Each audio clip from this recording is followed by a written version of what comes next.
Mahalo Logan for kicking things off this morning, and aloha kakahiaka to all of you. Where's our Hilo chapter at? Yeah, there they are. How about Hamakua? Kohala. I told Kohala, in the whole state, you guys are all the way in the back corner, so, away from everything. And then where do you go sit today? In the back corner, away from everything. How about our Kona chapter? Nice. And on to Lanai. Oh, nice. Maui. Molokai.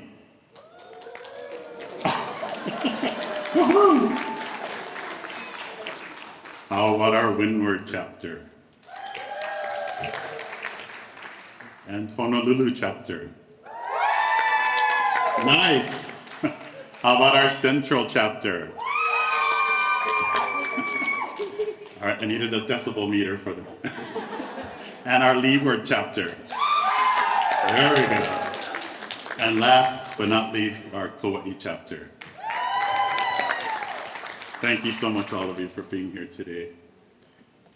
I'm so thrilled to see so many friendly faces here this morning, and I'm especially thankful to those of you who woke up super early to travel from all corners of this state to be here with us. And for those of you that experienced difficulties at the airport this morning, I'm very sorry for what you had to go through. So where have we been and where are we going? I'm going to start with the 2018-2019 school year. Why was that year significant for our members? Any guesses? 2018-19, that's not what you might think it was. No, it was pre-COVID. So that was the year that the Supreme Court ruling in the Janus versus Ashby case became effective and wiped away years of precedent and ushered in the era where public sector employees had to be provided union representation, but they didn't have to pay for it. Yeah, sometimes it's like, no, don't boo, but that one we can definitely boo. 4 years later from that, the court has only become more radical in stripping away so many more rights while threatening to remove even more. Despite that setback, which was meant to weaken unions, the 2019-2020 school year saw HSTA boldly embarking on plans to tackle the teacher shortage crisis. In December of 2019, shortage differentials were announced to address filling the pukas with great needs, such as qualified special education teachers, qualified Hawaiian immersion teachers, and educators in hard-to-staff geographic locations. As the shortage differential started to be implemented, work was happening in January and February of 2020 to address salary compression. Of course, in March of 2020, the whole world came crashing down. Anything hopeful from the legislature came to a screeching halt at that point. Unemployment skyrocketed. Distance learning finished off the year.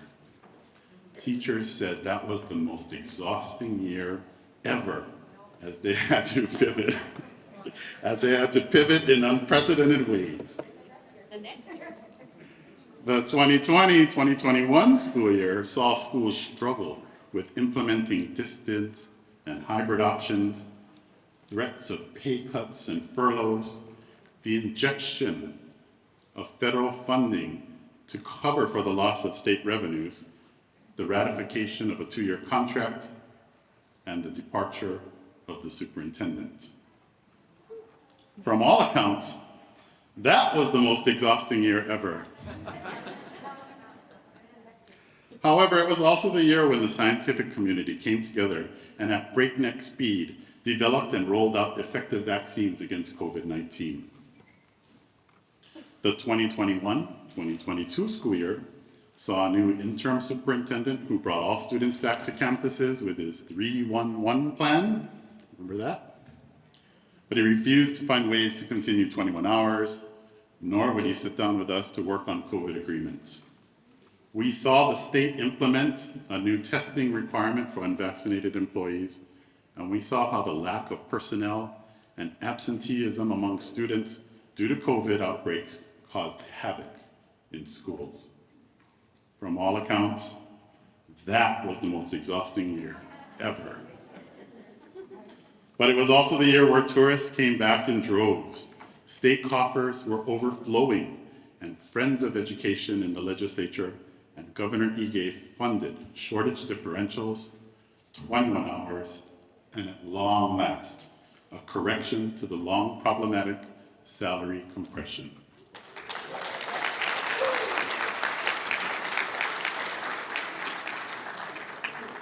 Let me ask by a show of hands, or you can scream and shout, how many of you received the special education shortage differentials?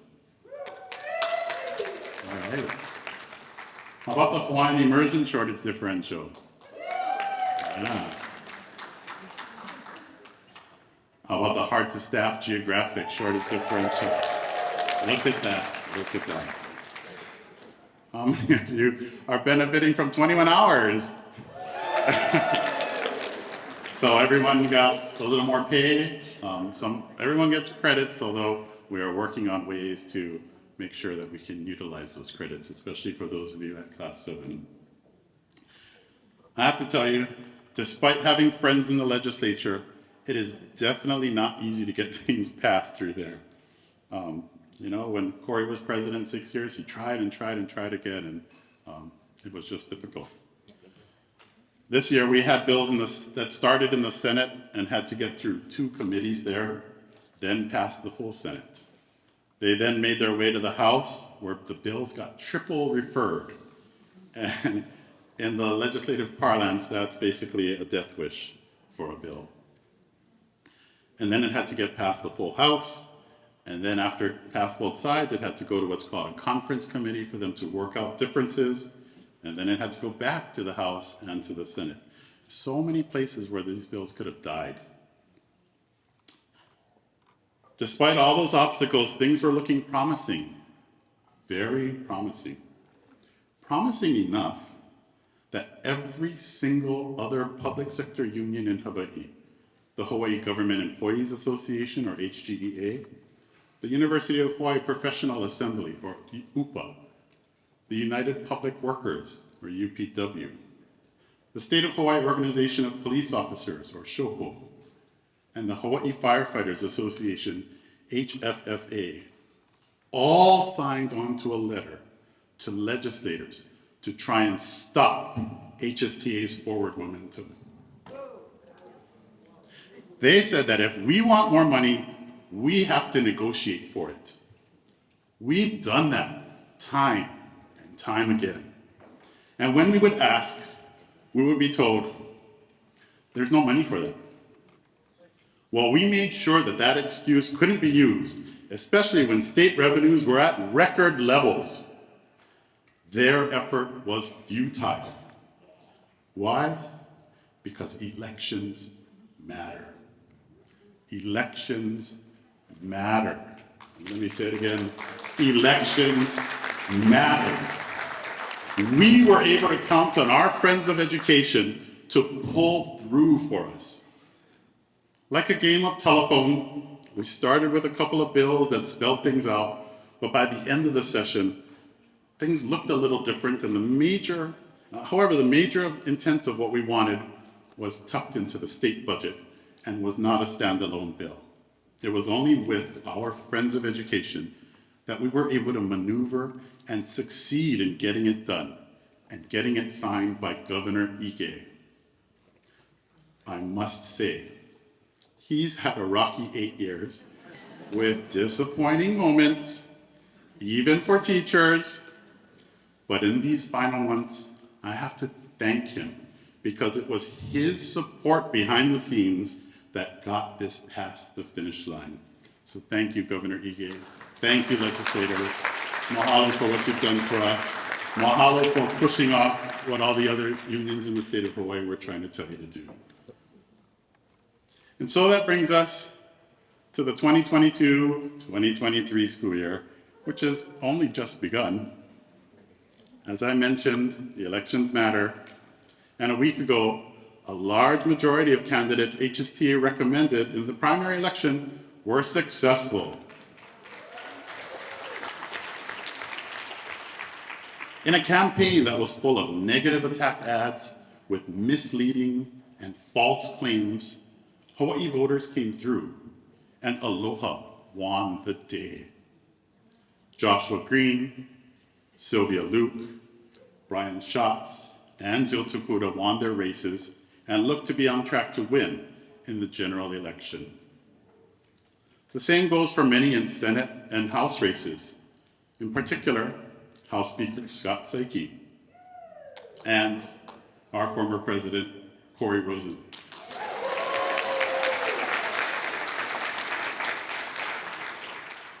Friends in elected office matter. Later today, you'll hear from our National Education Association Secretary-Treasurer, who is here from his home state of Texas, on what friends in federal offices have done to help us. He's at the hotel doing work right now. There's lots of work to be done, so he will be joining us later today. And then tomorrow, you'll hear from Lieutenant Governor Josh Green and what he wants to do for teachers when he wins in November and takes office in December.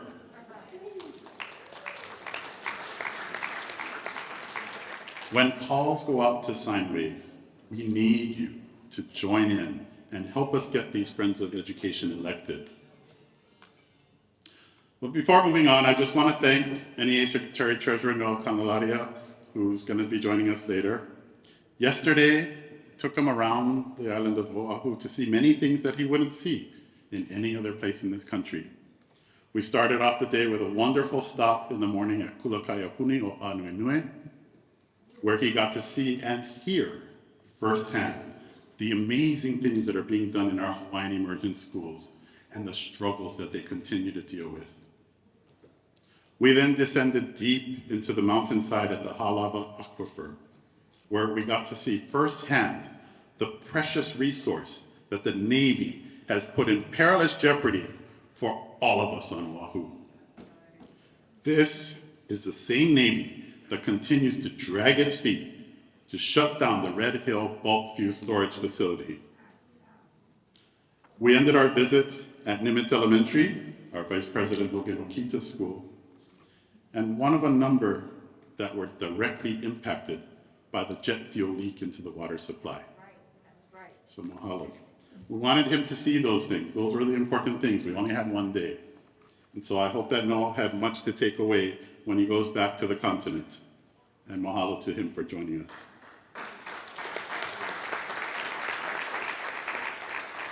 Continuing with what's ahead for this year. Yesterday, paychecks for Haido schools reflected 21 hours and the continuation of shortage differentials. Charter schools, we are working with the Charter School Commission and the State Budget and Finance Department to get those funds flowing to your paychecks as well. Andrea is working very hard. Salary compression is also being worked on, and there will be much more information provided to you tomorrow in the afternoon session during the negotiations portion of our program. So I don't want to, give out all their secrets that they're giving out tomorrow. So stay tuned. And speaking of negotiations, this year we will be the only bargaining unit in the state engaged in bargaining. So we get their full attention. Bargaining across from us will be the newly appointed superintendent and a new governor. Yes, I heard a slight boo out there. So speaking of the new superintendent, he now not only has one deputy, but 3. As the Board of Ed yesterday approved adding to the bureaucracy at over $500,000 per year by granting him 2 more deputies to help him do his job. HSTA has advocated in the past and will continue to advocate for an elected Board of Education.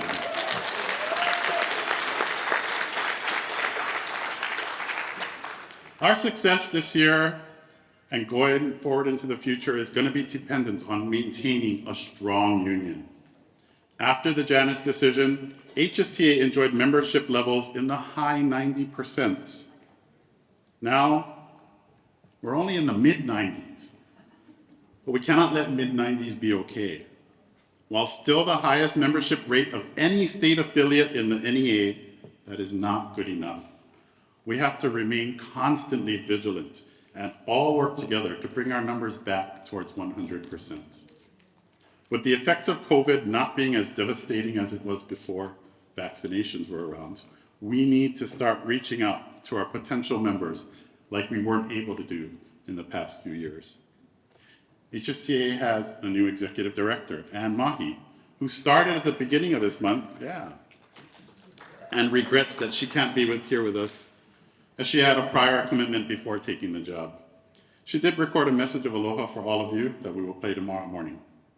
But with her experience and her knowledge added to the mix, there is so much that HSTA can accomplish. You'll see this year an emphasis on issues that impact our Hawaiian communities. You'll see your union advocating for affordable housing.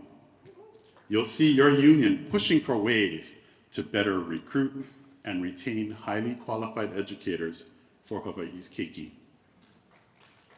In this two-day convening, we will discuss why union and why HSTA. We'll showcase some of the work that's being done and get your feedback on work that needs to be done.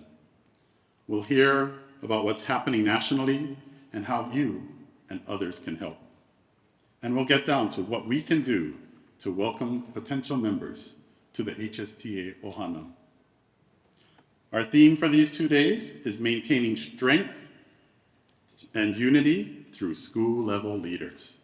School-level leaders matter so much in making this organization as powerful as it can be, and we have to make sure that you are equipped with what you need to do your part. And it starts with you being here at this conference. Mahalo. Mahalo for joining us. Mahalo for helping us to strengthen our numbers. And mahalo for helping us move forward towards the schools our keiki deserve. Let's hope that we can finish this year without it being the most exhausting year ever. Aloha.